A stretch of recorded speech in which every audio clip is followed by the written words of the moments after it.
I want to go back a little bit and I want to shine the light a little bit on you. So I want you to talk about your journey in your career as a scout and then how you got into scouting specifically. I hate talking about myself.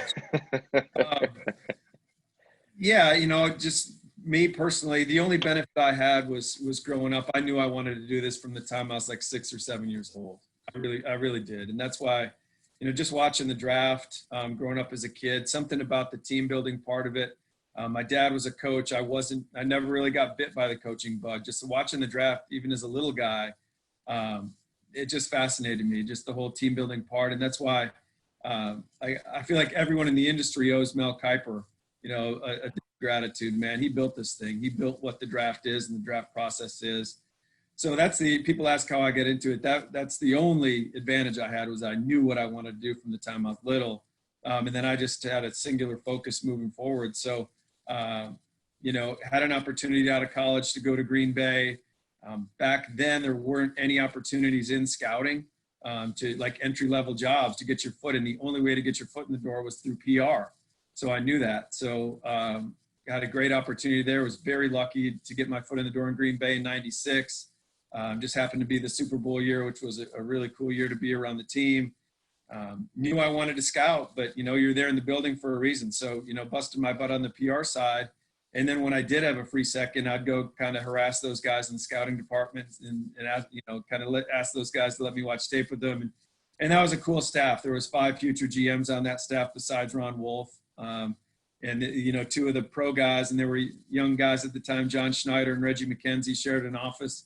So those are my guys. They'd let me go in there and watch with them. So, and then it just kind of led from there. And then my first job as an area scout was when John Schneider got the opportunity to hire a staff in Washington, when Marty Schottenheimer was the coach in '01. So John hired me to scout the West Coast for him. And then, just like anything, you get your foot in the door, you just work hard, and, hard work can make up for a lot. When you're a young scout, you haven't seen a lot of players. So the evaluation part, I look back on some of those reports and kind of cringe a little bit sometimes when I read those reports those first couple of years. But if you're working hard as a young scout, especially on the background part, that's critical, man. You can buy yourself time. You can miss on some evaluations if you're nailing the character part right. So again, that was always my biggest fear, especially as a young scout.